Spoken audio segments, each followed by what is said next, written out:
बच्चे अक्सर अपने माता पिता की बात नहीं मानते हैं। फिर उन्हें एक छोटी सी अपनी की गई गलती का एक बड़ा नुकसान भरना पड़ता है।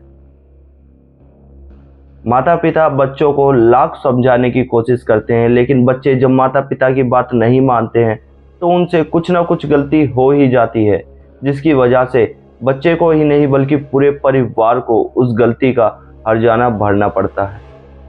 माता पिता अपने बच्चों को समझाते हैं कि बाहर मत जाओ, बाहर का किसी का दिया हुआ मत खाओ, चौराहों से देख के निकलो।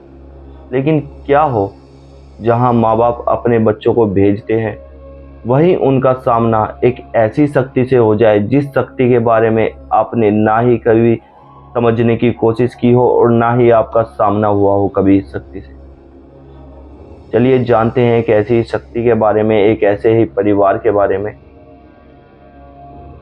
कहानी में आगे बढ़ने से पहले चैनल का इंट्रो। नमस्कार दोस्तों, जय भोलेनाथ। मेरा नाम है शंकर और मैं सुनाता हूँ कहानियाँ, ऐसी किस्से और कहानियाँ जो मुझे आप सभी लोग ही पहुँचाते हैं। अगर आपके पास भी कोई ऐसा कहानी या किस्सा है अपनी ज़िंदगी से जुड़ा हुआ तो आप मुझ तक ज़रूर पहुँचा सकते हैं। डिस्क्रिप्शन में मेरा नंबर है, आप मेरे को कॉल करके भी बता सकते हैं या मुझे कमेंट करके भी यह सारी बात बता सकते हैं।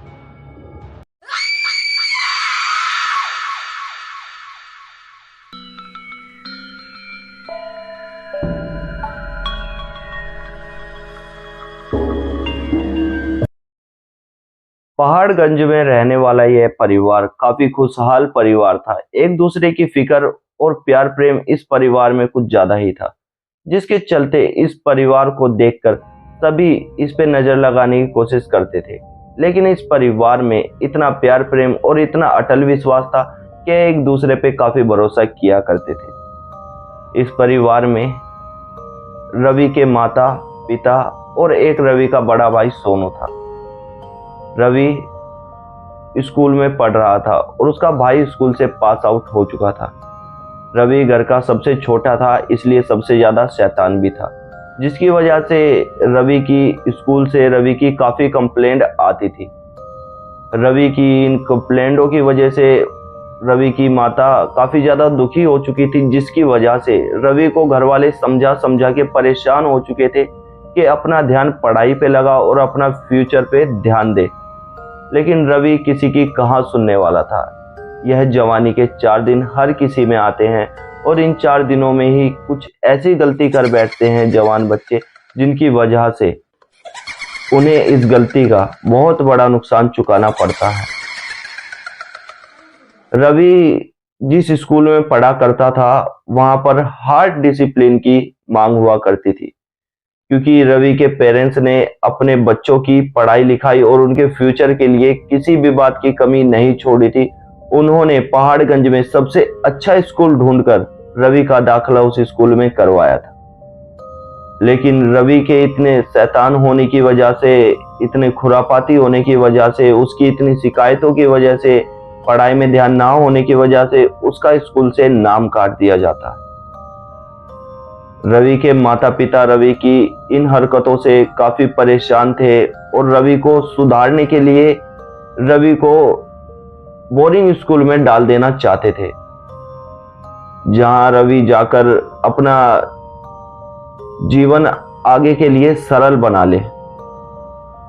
लेकिन रवि अपने परिवार से, अपने घर वालों से जिद करता है और पहाड़गंज के पास ही के एक स्कूल में अपना दाखिला करवा लेता है, जहां रवि के आस पड़ोस के मोहल्ले के काफी सारे दोस्त पढ़ा करते थे।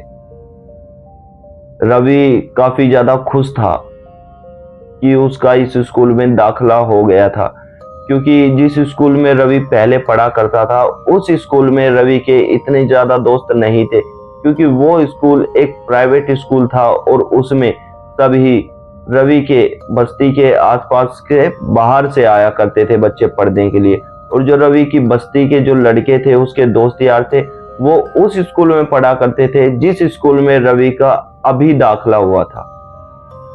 रवि इस बात से काफी ज्यादा खुश था और रवि ने अपने घर वालों को इस स्कूल की बहुत ज्यादा बड़ाई की थी। रवि का बड़ा भाई सोनू इस बात को अच्छे से जानता था कि वो स्कूल कैसा है और वो स्कूल रवि क्यों ज्वाइन करना चाहता है। लेकिन सोनू अपने छोटे भाई को कभी भी दुखी और परेशान नहीं देख सकता था, जो कि हर बड़ा भाई अपने छोटे भाई को खुश देखना चाहता है।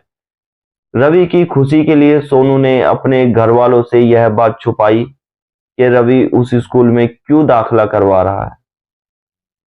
लेकिन शायद रवि को भी यह नहीं पता था कि उसके साथ आगे क्या होने वाला है। रवि उस स्कूल में दाखिला करा लेता है और रवि का पहला दिन होता है उस स्कूल में। पहले ही दिन रवि के क्लास टीचर ने रवि को एक बात बताई जो कि रवि को ध्यान रखनी चाहिए थी। रवि को क्लास टीचर ने बताया कि वॉशरूम के पास एक 09 कमरा है, उस कमरे के आसपास भी नहीं जाना है। रवि ने अपने टीचर से पूछा कि ऐसा क्यों टीचर? टीचर्स ने बोला कि उस कमरे के आसपास कोई भी नहीं जाता है और कहते हैं कि उस कमरे के अंदर से कुछ आवाजें आती हैं जिसकी वजह से उस कमरे को लॉक कर रखा है। स्कूल का कोई भी बच्चा उस कमरे के पास नहीं जाता है। लेकिन रवि तो आप सभी को बता ही दिया मैंने कैसा था। रवि पहले ही दिन उस कमरे के पास जाने की कोशिश करता है। रवि लंच के बाद अपने क्लास से परमिशन लेके वॉशरूम के लिए जाता है और रवि जब वॉशरूम से बाहर निकलता है तो उसे 09 कमरा दिखता है और रवि टीचर की बात को इग्नोर करते हुए उस कमरे के पास जाने लगता है। हालांकि उस कमरे को स्कूल के बेंचेस लगा के इस गेट से भी और पीछे वाले गेट से भी बंद कर रखा था ताकि कोई बच्चा उसके पास ना जा पाए। लेकिन रवि वो बेंचेस कूदने ही वाला था, इतने में ही इंग्लिश के टीचर जिनका नाम अनिल था वो उसे देख लेते हैं और रवि को पकड़कर सीधा प्रिंसिपल के पास ले जाते हैं। रवि से प्रिंसिपल पूछते हैं कि तुम उस कमरे में क्यों जाने की कोशिश कर रहे थे और तुम्हें किसी ने उस कमरे के बारे में क्या बताया नहीं? रवि प्रिंसिपल से झूठ बोलते हैं और कहता है कि नहीं, मुझे कमरे के बारे में नहीं बताया, मैंने सोचा वो भी एक क्लासरूम है, मैं तो बस देखने जा रहा था। रवि से प्रिंसिपल कहता है कि सच बताओ, तुम्हारे क्लास टीचर ने तुम्हें जरूर बताया होगा उस रूम के बारे में, क्योंकि प्रिंसिपल को यह विश्वास था कि उस रूम की सच्चाई आज तक ना ही बच्चों से छुप पाई है और ना ही टीचरों से। रवि के क्लास टीचर को बुलाया जाता है और उनसे पूछा जाता है कि क्या आपने इस बच्चे को उस रूम के बारे में नहीं बताया? क्लास टीचर सच्चाई बोलते हुए कहता है कि मैंने तो रूम के बारे में बताया था और रवि को मैंने अच्छे से समझाया था कि उस रूम के पास मत जाना, कि उस रूम के पास कोई भी नहीं जाता। रवि की ये बात सुनकर प्रिंसिपल रवि को 2-4 चाटे जड़ देता है और रवि को कहा जाता है कि कल अपनी मम्मी को बुला के लेकर आना। बेचारे रवि का पहला ही दिन था और पहले ही दिन रवि की कंप्लेंट और उसकी मदर को स्कूल में बुला लिया गया। रवि छुट्टी के बाद घर जाता है और रवि की माँ रवि से पूछती है कि आज का दिन कैसा गया स्कूल का। रवि अपना मुंह उदास करते हुए कहता है अच्छा ही था, खाना लगा दो। रवि की माँ खाना लगाते हुए रवि से दोबारा पूछती है कि बताओ ना, दिन कैसा था, क्लास के बच्चे कैसे हैं, टीचर्स कैसा बिहेव करते हैं। क्योंकि रवि के पेरेंट्स अपने बच्चों का फ्यूचर बनाने के लिए कुछ ज्यादा ही केयरिंग थे। रवि दोबारा से अपनी मम्मी को तेज आवाज में कहता है कि जब बोल दिया ना दिन ठीक था। रवि की मम्मी चुप हो जाती है और कहती है चलो ठीक है, खाना खाओ, मुंह हाथ धो और स्कूल से जो भी होमवर्क मिला है वो करो और बाहर नहीं जाना है। रवि खाना पीना खाता है, अपने रूम में जाता है। होमवर्क कहाँ करना था रवि को, बैठता है और उसके दिमाग में यही बातें चलती है कि आखिर टीचर ने पहले मुझे मना किया, फिर प्रिंसिपल ने मना किया, इंग्लिश वाले टीचर ने मुझे देख लिया कि मैं उस रूम के पास जा रहा हूं तो मुझे पकड़ के प्रिंसिपल के पास ले गया। आखिर रूम में ऐसा है क्या? रूम के बाहर ताला लगा था, ताले पे हल्दी कुछ लाल रंग ऐसा लगा हुआ था। है क्या रूम में? रवि के मन में अब उत्सुकता है उस रूम के बारे में जानने के लिए कि रूम में आखिर है क्या ऐसा जिसके लिए मुझे सब मना कर रहे हैं। और मेरा तो आज पहला ही दिन है। रवि दूसरे दिन कहाँ, रवि स्कूल जाने से आधे घंटे पहले उठा करता था, वहीं रवि 1 घंटा पहले तैयार होके टेबल पे बैठा हुआ है स्कूल जाने के लिए। रवि की मम्मी रवि को कहती है कि इतने अच्छे बच्चे पहले ही दिन में, वाह, स्कूल तो शायद काफी अच्छा है, तुम्हें पहले ही दिन में सुधार दिया। रवि की माँ को ये नहीं पता था कि रवि के मन में क्या चल रहा है। अगर रवि अपनी मम्मी को थोड़ा सा भी कुछ हिंट दे देता तो क्या पता रवि के साथ होता हुआ ये हादसा टल जाता। लेकिन रवि ने अपने घर में इस बात के बारे में कुछ भी नहीं बताया। रवि स्कूल पहुंचता है। स्कूल पहुंचते ही प्रार्थना में प्रेयर से पहले रवि को प्रिंसिपल रूम में बुला लिया जाता है और रवि से पूछा जाता है, तुम्हारी मम्मी कहाँ है? जब प्रिंसिपल ने रवि को बोला था अपनी मम्मी को बुला के लाना, तो रवि अपनी मम्मी को क्यों नहीं बुला के लाया? प्रिंसिपल इस बात को लेके रवि पे फिर गर्म हो जाते हैं और रवि के अंदर फिर एक आध जड़ देते हैं। रवि अब और ज्यादा उत्सुक हो चुका था इस बात को जानने के लिए कि आखिर उस रूम में ऐसा है क्या। रवि प्रिंसिपल को कहता है कि मेरी मम्मी को कुछ काम था इसलिए अभी नहीं आ पाई, थोड़ी ही देर में मेरी मम्मी स्कूल में आ जाएंगी। रवि अब प्रिंसिपल को भी झूठ बोल देता है। प्रिंसिपल रवि को अपने क्लासरूम में भेज देता है और रवि के क्लास टीचर को कहता है कि इस बच्चे पे थोड़ा सा ध्यान रखना। रवि पहला, दूसरा, तीसरा, चौथा पीरियड सब्र करता है। लंच होता है, रवि अपने बस्ती के दोस्तों से मिलता है और उनसे मिलते ही ये पूछता है कि आखिर 09 रूम में ऐसा है क्या जो कि सभी मुझे उसके अंदर जाने से मना कर रहे हैं। उसके दोस्त कहते हैं कि रवि यार, तू वहां ना ही जाए तो अच्छा है तेरे लिए, क्योंकि कहते हैं कि वहां पे यार भूत रहता है। क्या भूत? अब मजाक कर रहे हो गए यार, स्कूल में भूत है और ऐसे थोड़ी होता है। रवि उनकी बात मानने के लिए तैयार नहीं था। अरे रहने दो यार, अगर मैं उस कमरे में अगर जाके वापस आ गया तो शर्त लगाओ मुझसे। रवि के दोस्त कहते हैं यार रहने दे, बात शर्त की नहीं है यार, सभी कहते हैं स्कूल में तो कुछ तो होगा ही। यार तुम तो डरते हो, कभी तुम गए नहीं क्या उस रूम के पास? नहीं नहीं यार, हमारे बस की नहीं है यार उस रूम के पास जाना। एक के मुंह से नहीं यार, पूरे स्कूल के मुंह से सुना है हमने। रवि के दोस्त आज तक उस रूम के पास नहीं गए थे। लेकिन रवि, जब ही तो माता पिता की बात मानना, अपने टीचरों की बात मानना जरूरी कहा गया है। रवि अब छुट्टी का इंतजार कर रहा है। दूसरे ही दिन छुट्टी होती है और सभी बच्चे स्कूल से बाहर चले जाते हैं। लेकिन रवि टॉयलेट में जाकर वॉशरूम के अंदर छुप जाता है। स्कूल का ये नियम था कि जब छुट्टी हो जाती थी तो गार्ड और स्कूल हेल्पर सभी रूम्सों को चेक किया करते थे कि कोई बच्चा स्कूल में रह तो नहीं गया है। रवि ने अपनी मम्मी से घर पे पहले ही बोल दिया था कि मम्मी, हमारी थोड़ी सी एक्स्ट्रा क्लासेस चलेंगी जिसकी वजह से मैं एक या 1.5 घंटा लेट हो जाऊंगा। रवि अभी स्कूल में है और पूरा स्कूल खाली पड़ा है। गार्ड और स्कूल हेल्पर भी रूम सारे चेक करके वापस चले गए हैं। अब रोज का ही है, रोज रूम चेक करते हैं, कोई मिलता नहीं तो आदत हो जाती है, एक बार रूम में झांका और वापस चले गए, ज्यादा ध्यान नहीं देते।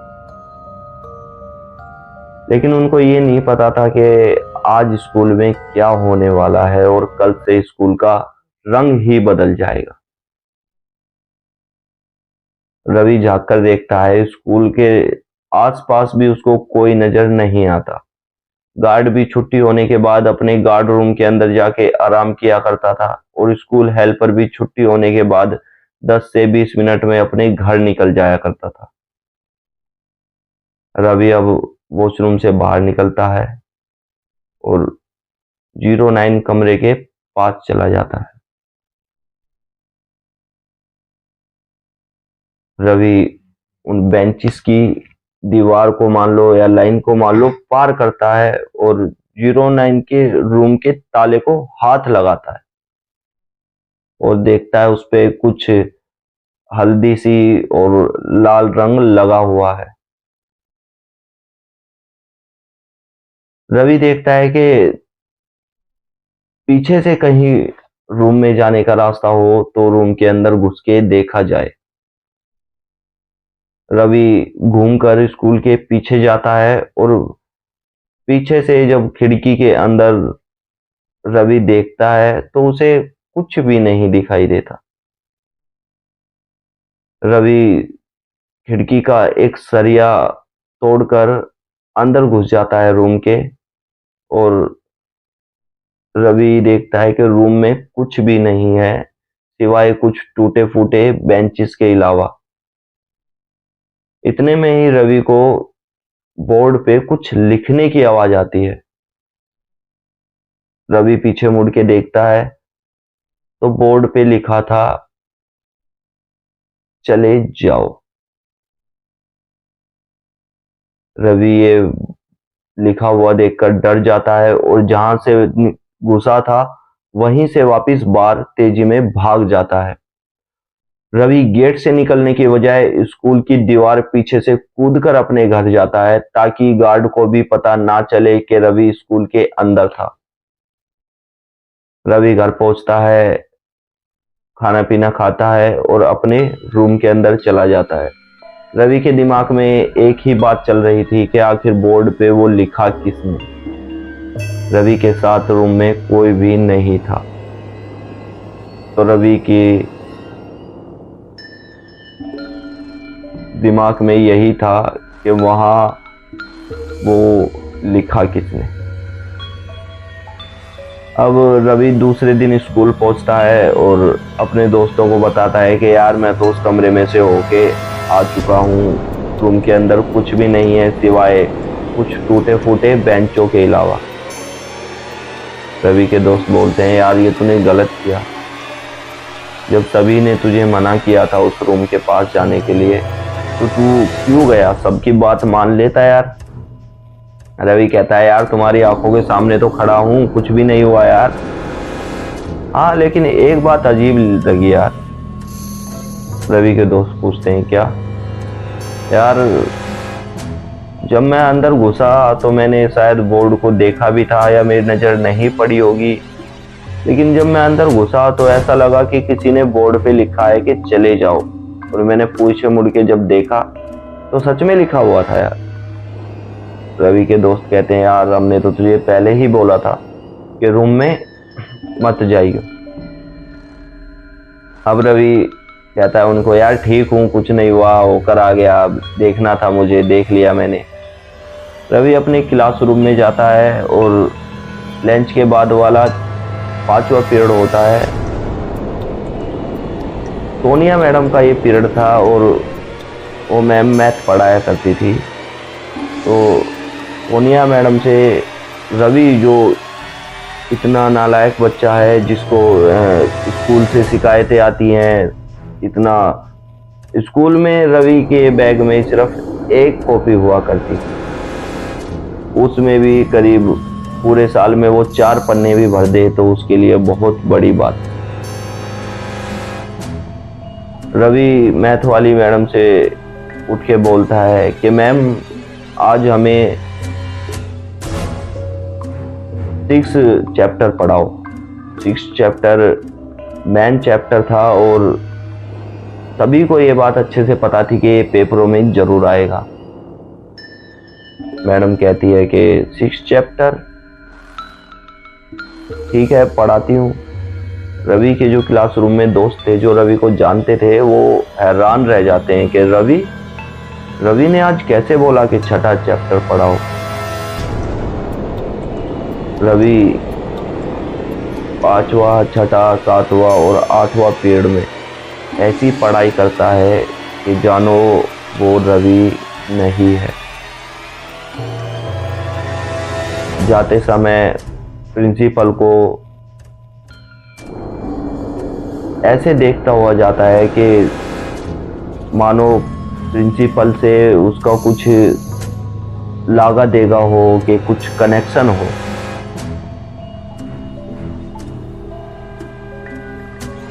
गेट से बाहर निकलता है और अपने घर पहुंचता है, और घर जाते ही खाना खाने से पहले अपनी किताब लेके बैठ जाता है और कॉपी में कुछ लिखना शुरू कर देता है। अब रवि की मम्मी भी हैरान थी, जिसने कभी घर आके किताब पढ़ी ही ना हो, वो बच्चा खाना खाने से पहले पढ़ना शुरू कर दे। रवि की माँ अब काफी हैरान थी और रवि से पूछ रही थी कि रवि स्कूल में पढ़ाते ही हैं या कुछ तुम पे स्कूल में जादू टोना कर दिया है। रवि अपनी मम्मी को इंग्लिश में जवाब देता है, और रवि की माता पिता भी पढ़े लिखे थे। रवि की मम्मी हैरान रह जाती है रवि की ये बात सुन। दूसरे दिन रवि उठता है सुबह सुबह, लंच लेता है, खाना पीना खाता है, और जब रवि अपना बैग उठाता है ना, तो उसका भाई सोनू हंसने लगता है रवि के ऊपर। क्यों? आज रवि के बैग में वो सारी किताबें थी जिन किताबों से रवि को आज तक लगाव ही नहीं था। रवि को ये पता ही नहीं था कि इतनी किताबें इस क्लास में लगती हैं, इतनी किताबें इस क्लास में पढ़ाई जाती हैं। रवि अब स्कूल पहुंचता है और पहले ही पीरियड से उसका बिहेवियर चेंज होता हुआ सबको दिखाई देता है। रवि अब पढ़ाई में काफी ज्यादा अच्छा हो चुका था। उस रूम से आने के बाद, ध्यान दीजिएगा, उस रूम से आने के बाद रवि पढ़ाई में इतना तेज हुआ था। तो रवि के साथ कुछ तो हुआ ही है। अब रवि टीचरों से वो सवाल भी पूछ लेता था जो सवालों का जवाब टीचरों को पता भी नहीं है। ये बात सभी को काफी ज्यादा अजीब लगी, और रवि को टीचर्स भी इंटेलिजेंट बॉय अब धीरे धीरे मानने लगे थे। लेकिन किसे पता था कि तीसरे चौथे ही दिन रवि के साथ घटनाएं घटना शुरू हो जाएंगी। रवि घर जाता है और घर जाते ही रवि के शरीर तेज तप रहा था। घर जाते ही रवि बेड पे लेट जाता है और लेटकर अपनी गर्दन को इधर उधर हिलाना शुरू कर देता है। रवि की मम्मी आती है, रवि का हाथ चेक करती है, माथे पे हाथ लगाती है, तो रवि की तबीयत खराब थी उस समय पे काफी ज्यादा, क्योंकि रवि का शरीर आग से भी तेज तप रहा था। रवि की मम्मी रवि से पूछती है कि क्या हुआ, स्कूल में कुछ हुआ है क्या, टीचर्स ने मारा तुझे? रवि अपनी मम्मी को जवाब देता है उखड़ा हुआ कि चली जाए यहाँ से, कुछ नहीं हुआ। रवि बेशक कैसा भी बच्चा हो, उसने कभी अपनी मम्मी से ऐसे बात नहीं की। रवि की मम्मी ये बात सुनकर उठकर वहां से चली जाती है, क्योंकि रवि ने कभी अपनी माँ से ऐसी बात नहीं की थी और उसकी मम्मी को ये बात काफी ज्यादा अजीब लगती है।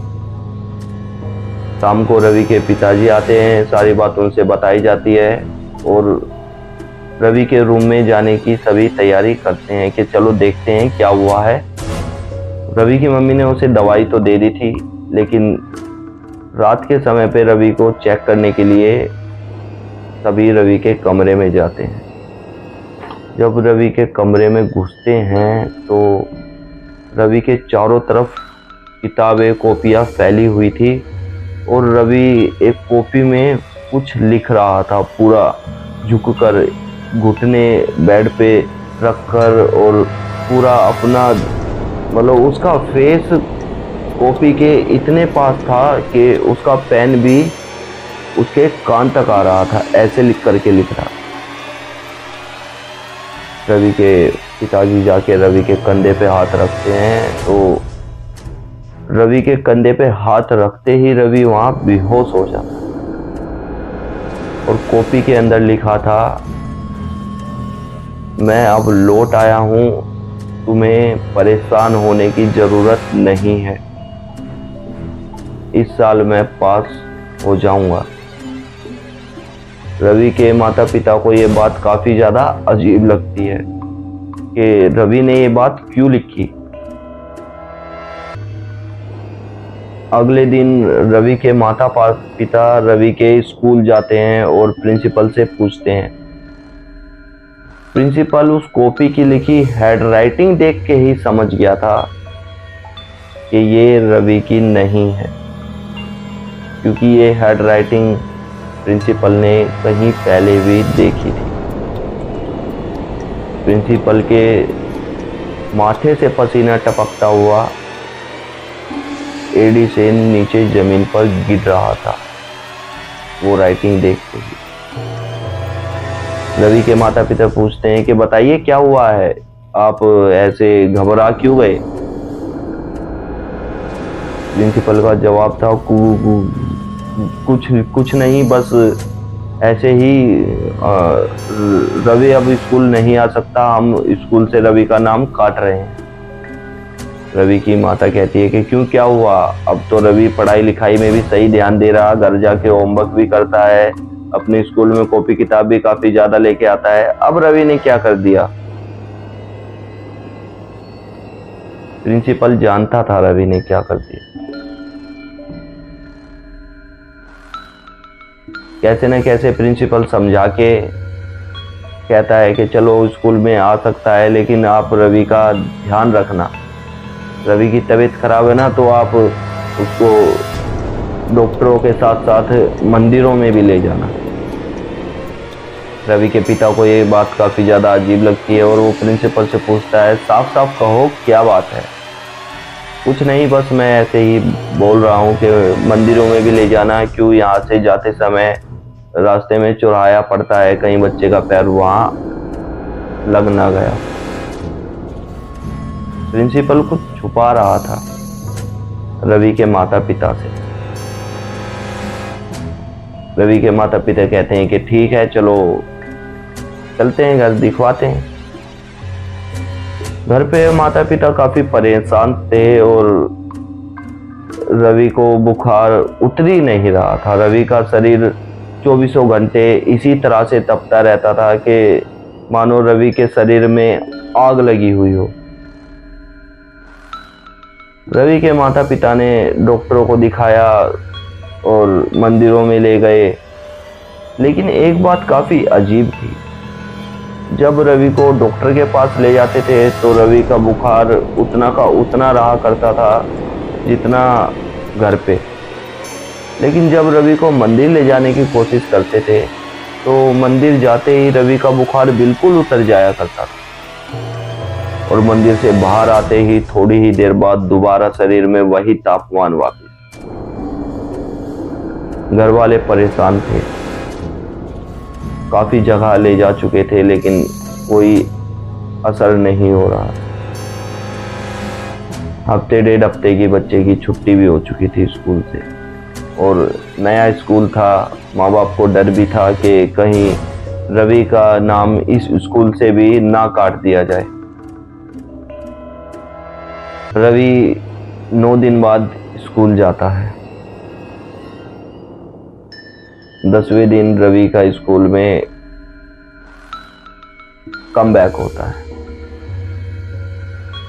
स्कूल में जाते ही रवि सबसे पहले प्रिंसिपल के पास जाता है और कहता है कि पहचाना, मैं ही हूँ।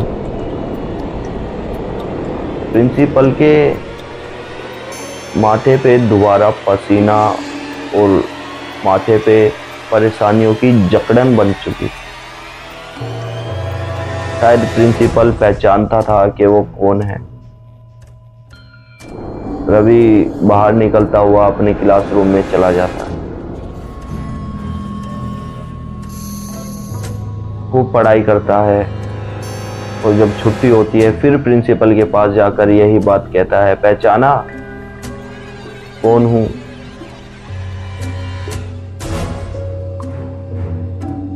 अचानक से प्रिंसिपल की मृत्यु हो जाती है, रहस्यमय, मानो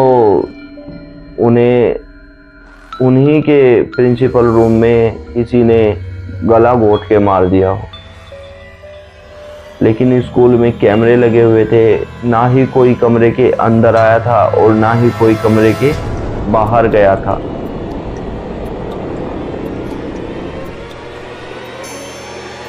रवि प्रिंसिपल के ये होने के बाद ठीक हो चुका था। ना ही उसे बुखार, ना ही परेशानी, फिर से वही हाल, ना घर पे आके पढ़ाई करना, बस्ते में भी सिर्फ एक कॉपी। सभी ये बिहेव देखकर हैरान थे कि एक समय तो रवि इतना पढ़ने वाला बन गया था और एक समय पे अभी से किताब उठाकर ही नहीं देखनी। उस स्कूल में जो अनिल सर थे ना, उन्हें सब पता था कि क्या हुआ है, कैसे हुआ है और क्यों हुआ है।